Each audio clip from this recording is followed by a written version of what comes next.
Hi everybody, it's Jen here doing my 17th process video. Today I'm doing a layout using a sketch from Citrus Twist, and this is their May kit. I'm having a bit of a tough time with this piece of paper because I think it is like really insanely gorgeous and I want to use it as a frame for my background, but I also don't want to use the whole thing. So you're going to see me here trim it out so that I am in fact just using a piece of it. And then I'm going to go grab a piece of really ugly cardstock from my stash. There you go. Like, it's wow. It's actually worse in person than it looks on the video. And I'm using that because otherwise this layout would be very flimsy and floppy, and I didn't want that. So I save that kind of cardstock for just that purpose. I have lots of it, unfortunately. You just never know what you're going to get in kits sometimes, and that's actually one of the reasons why, one of the things on my criteria when I look for a kit club is that they don't include cardstock, because I so rarely use anything other than white or cream. But there is actually one white and one cream in the Citrus Twist kits, which is fantastic. So here I am looking for what to use for layers behind my photo. It's a big photo. I printed it out as a 6x8, and I did trim it down a little bit there, you could see. And just because it seemed really, really big, and I wanted to have some good white space around it, because I'm going to keep my embellishing fairly simple and make the photo the focus of this. So here I did in fact use more of that really beautiful paper, so I don't have very much left. It was just so lovely, I had to use it, and it helped pull out some of the colors in this photo. This is a sunrise that my husband took, and I loved how he took it through the perspective of some of the grass that was growing near the edge of the water, and this is at the ocean, and so it was beautiful. So as you can see, I used one pattern paper to mat my photo. It had a really fine gold line in it, and then two other pieces of pattern paper, and then I took a another piece and cut it to 4x6 and cut it in half like it was two 3x4 Project Life cards, and I have those on either side of the photo. And then I was back to consulting the sketch, which I'm trying to see here. It's the one in the bottom left that my ink is unfortunately right on top of. So I'm following it somewhat in that I have the mat, the pattern paper mat, is just on two sides rather than being on all four sides. And then I'm looking at how they use some of their embellishments. So there is some tags and things like that. But I'm going to stray away from that a little bit just because I need to make it work for, you know, my photo and my style. So I'm looking at the embellishments that came with the kit. There was an assortment of die cuts from I think it's the Journey collection. So that's the ones that you're seeing me use right now. So I had two larger tags, and they just seemed too big in scale for what I was trying to go for. So I pulled out two smaller tags from that assortment. And there's a gold paper clip that actually I'm going to stupidly staple on, and then I end up taking it off and have to cover it up later.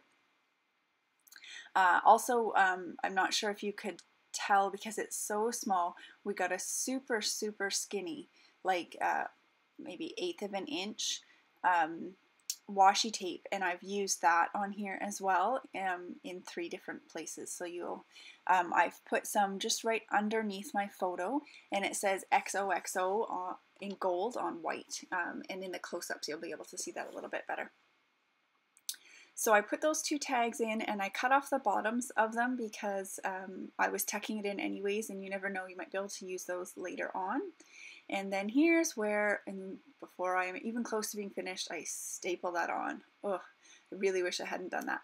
But at the time, I thought that's what I wanted to do, and I usually wait to staple, and I did not. So anyways, I'm just putting some string on the tags, and this string was actually the string that was around the kit. She wraps them in brown paper and then ties them with twine or string, and so I saved it to use on tags, which is a great idea. It's kind of a little added bonus with your kit when you can use the packaging as well. And I also saved all the little glassine envelopes and paper envelopes that the embellishments come in, because you can use those as well.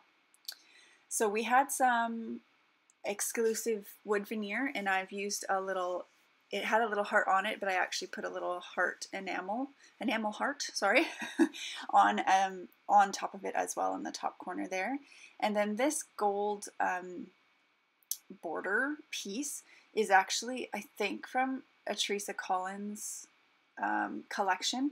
I was destashing, or stashing kits, I should say, that I had. I had a bin with about 4 or 5 or 6 or maybe more, I'm not quite sure, older kits that were all partially used, and so I've been doing a purge of my scrapbook room, and I had a pile keep, go, and I had 2 of these pretty gold borders. I've used one already, and I don't think this is going to actually end up staying on the layout, but I kept them close on my desk so that I could get them used up. So you can see there, while I was talking, I had originally put my title up in the left corner sideways, just like it is. You can see the sketch right now on here. And then I just didn't like how that looked. The placement of it didn't work because my photo is so large, and in that sketch you'll see the photo is actually a vertical rather than a horizontal photo, so that really wasn't working for me. So right now I have it placed down in the bottom corner, and then I'm just thinking about what do I want to do for my embellishments. So we get a sheet, you can just see it off right just on camera there, of cut aparts, printed cut aparts that we cut apart ourselves. So I was looking at that and just wanting to add in a little bit more of sort of a pale blue, because there is that in my pattern paper and there's lots of blue in the photo, so I just wanted to pull a little bit of that in each of the clusters. So I'm just fiddling with that. There's a tag there that's a die cut that I'm just tucking right there, and then that little vellum piece, which I stapled to make it look like I stapled on the layout, is also from that die cut. And then that little wood border piece, I have one in each of the clusters. It came with the kit and it was an exclusive. You can see the package sitting there with lots of little stars as well. And I'm just building up my clusters, and sometimes you might see me count as well. I like to keep the clusters an odd number, so sometimes if I'm looking at it and it just seems a little off to me, I'll actually count and see if it's an odd number, and sure enough, usually when it's bugging me, it is in fact an even number of things in the little embellishment cluster, and when I add another thing, it really helps. So here I was struggling just with how this was working out. I think part of it is just it's a really large photo, and I didn't want to take away from the photo and was trying to keep my clusters really simple. So what I ended up doing is actually turning the orientation of that mat down to the bottom, and then so I'm putting my title on the edge of that like it is in the sketch, but I've just turned the orientation around a bit, and then that made me quite a bit happier. That way. It also brought some of that blue up to the top, which I liked as well, because the sky in the photo is of course near the top, and then the sort of tanny color of the grass is down near the bottom. So I think that to my eye worked a lot better. So I'm getting very close, and I apologize, I'm just kind of slightly out of the screen here. I didn't realize I had pulled my layout down a bit when I was playing with the orientation. And right there you can see I'm playing with that washi tape again, that really super skinny one, and I just set it down there. So I should have left well enough alone here, although I do think it looks fine. But I ended up putting a cluster in the top corner, and there's more of that skinny washi tape. And yeah, I think it's fine, but I tend to like to just do 3 clusters, and I end up having sort of 3 clusters and then my title in a spot. And I think it looks, I'm still pleased with the layout, but I think I should have left well enough alone. I'm not sure. It's just, I think it's one of those layouts where you are trying so hard to make it so that you really, really like it, and then you're worried you're going to screw it up, and then you kind of are too cautious when you should just go. So anyways, hopefully that makes sense. Right there I was just using the little stamp set that came with the kit and stamping beautiful with exclamation marks and some little arrows. I really like the little stamp sets that come with this kit. I'm not a huge stamper, but these are really tiny and they're a really nice font, and so I can see myself actually using these quite a bit, and I've already used 3 different ones already just in the past week or so that I've had them. So that's really great because I hate getting stuff in kits and not using them. So right there I had just taken that off to cut down that one piece with the gold wording on it. It was just sticking out too far, and it threw off the balance a little bit.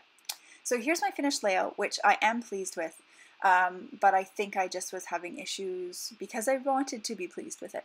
So anyways, here's the close-ups. Thanks so much for watching, and I'll be back again soon. Bye now.